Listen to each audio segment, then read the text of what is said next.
This is 500 people sprinting for a wild Dragonite spawn. Believe it or not, this is exactly what Pokemon Go was like back in 2016. Before huge events and shiny Pokemon, there were rare and nostalgic Generation 1 spawns. And today we'll be comparing key aspects of Pokemon Go now versus back in the golden year of 2016. All while hunting super rare Pokemon during the 7th anniversary event. Pokemon Go looked completely different in 2016 than it does now in 2023. It is almost unrecognizable. I mean, the map's the same, the Pokemon spawns, the Pokestops, but everything else is different. Just simply looking at the nearby shows you the night and day difference of the game now versus then. Back then, there was just nearby sightings. There was no way to track Pokemon. And obviously, there was no raids tab, which we have right here now with both local raids and also raids that we can remote into. And nowadays we can look at this, a wild Dragonite, and we can track that to the Pokestop that it's at. Back in the day in 2016, there was no tracking until around, I think, November of 2016, where it was finally added. The game was a much different place without this tab. Pokemon encounters were also completely different. In 2016, when you encountered a Pokemon, the encounter would start with a white screen sliding from the bottom all the way up to the top. Whereas now if you encounter a Pokemon, it's a nice, clean, kind of smooth gradient into it. And looking at the encounter screen itself, back in the day there was no berry button, there was no ball button, whereas now you've got the berries on the left, the balls on the right. In 2016 there was a backpack button that you would select to access all of your items, including berries and balls. I like now a lot better where you can easily access either or, way better. And when looking at a Pokemon in your inventory, it also looked completely different. Here's a Dragonite now, and all the data that's shown, and here's a Dragonite then in 2016. For starters, the way that the text and all of the information like Stardust, candies, type, all of it was formatted completely differently, and it looks way cleaner and nicer now. Also, as you can see, there's only one button, the power-up button. There was no new attack button back in the day. All you had was the power-up button. In 2016, you were not able to teach your Pokemon a new move, and also there was no TMs. You could not go and use a TM to change your Pokemon's moves. What moves you got were the ones that you kept.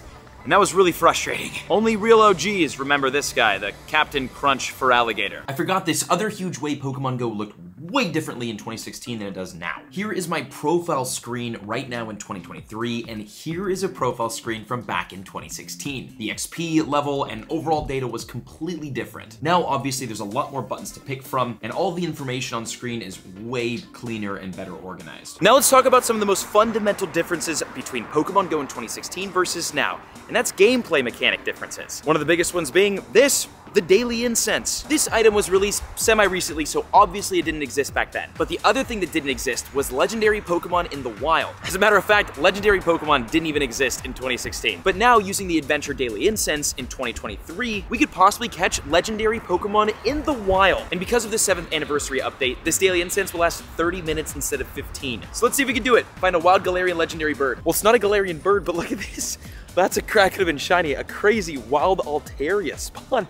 This also, I mean, this Pokemon just wasn't released in 2016, because in 2016, it was only Gen 1. This wasn't there. Oh, wow, okay, after a long sprint of 2,625 meters, we got 53 Pokemon in the Daily Incense, including a ton of spawns, some from Generation 1, like Squirtle and Pikachu, and then a ton from other generations that did not exist back in 2016. And another thing that didn't exist is the IV checking feature of Pokemon Go. We just caught a bunch of Pokemon. I want to check if I have any hundos.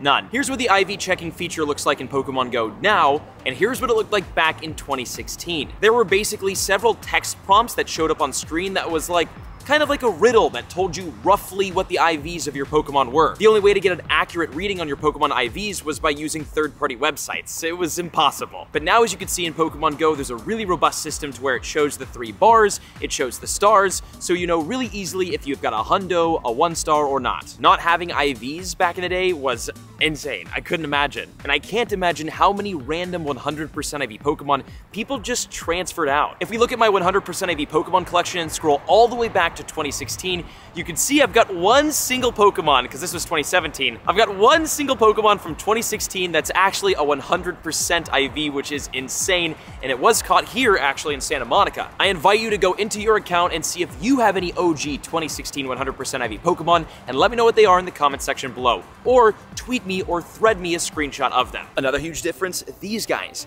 eggs. Although eggs existed in Pokemon Go in 2016, they did not look the same. This is what a batch of different 2, 5, and 10 kilometer eggs look like now, and here's what a batch looked like back then. They all look the same. They all had the same 2-kilometer egg look to them. The only way to tell eggs apart back then was by looking in your inventory and seeing if it was a 2, 5, or 10 kilometer by how many kilometers it took to walk it to hatch it. But when eggs were hatching in 2016, you never knew if they were 2, 5s, or 10s. It wasn't until later that these 3 different looks for eggs were introduced in Pokemon Go that showed different colors, showing what different eggs are. Speaking of, I need to incubate these. Let's see if we can hatch some eggs today. Okay, and done. Beautiful. Oh, also, speaking of incubating, I'm pretty sure super incubators definitely didn't exist back in 2016, which we have now, which are life-changing. I couldn't imagine a game without that. Here's something that didn't exist that I couldn't imagine living without. This guy, shiny, dang it. No, these guys, golden raspberries. This may seem like a minimal item and one that you probably could live fine without, but man, the idea of not having golden raspberries while running into Dragonites and Charizards and Venusaurs, knowing full well they probably will flee, is terrifying. It gives me so much anxiety to look back and watch old videos catching 3,000 CP Dragonites using nothing but maybe an Ultra Ball and some raspberries. These guys right here, golden raspberries, were really a game changer, and I don't think they came out until raids came out in 2017. Also, they're only a game changer if you can hit the Pokemon, that is. Now let's talk about the most fundamental change of them all. Pokemon spawns. Because right now, I just caught a wild shiny Ferroseed, dude. This is insane. Shiny Ferroseed is one of the more rare shinies in the game,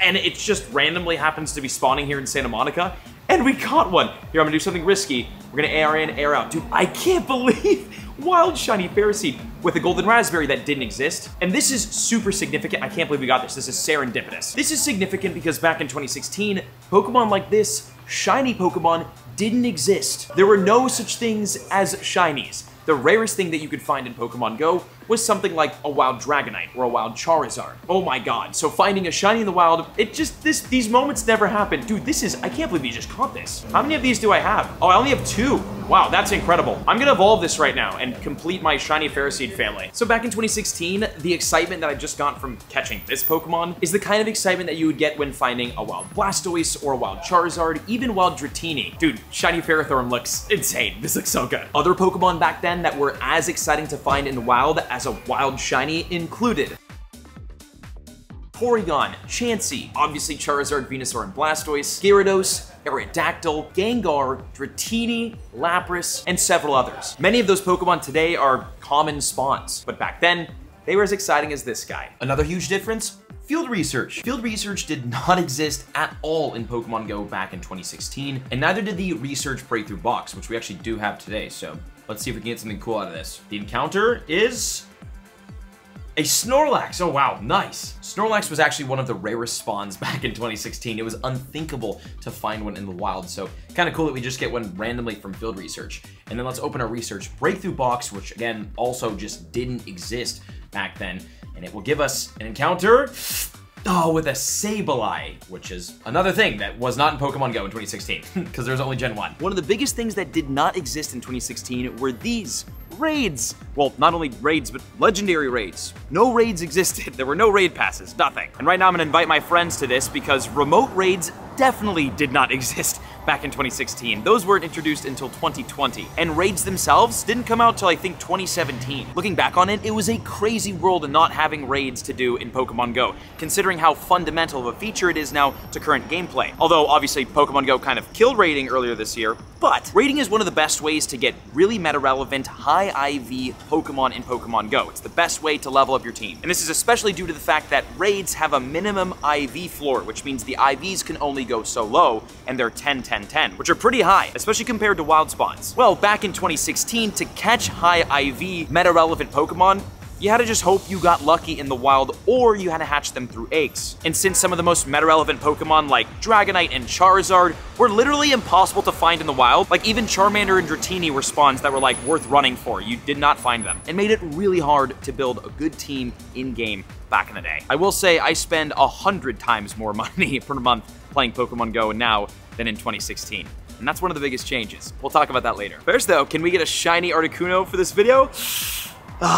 Pain and suffering. And the last point, Monetization. When the game was first released, there really wasn't much to spend on. The most being lucky eggs, incense, and lures to try to get as high level as possible. But unless you were grinding super hard, there was really no incentive to buy Pokecoins. Fast forward 7 years later to 2016, and the game is fully monetized. Every single week, there's new things in-game like new legendary raid bosses, new Pokemon in eggs, community day events with $1 paid research, exclusive Pokemon that are only released during paid research, and massive events like Pokemon Go Fest, Safari Zone, and others. All of these events have created a game that now is, well, impossible not to spend when you want to play, which has overall been obviously the most expensive, but the largest change between 2016 and now. If you enjoyed the video, make sure to leave a like, subscribe, and check out the next one.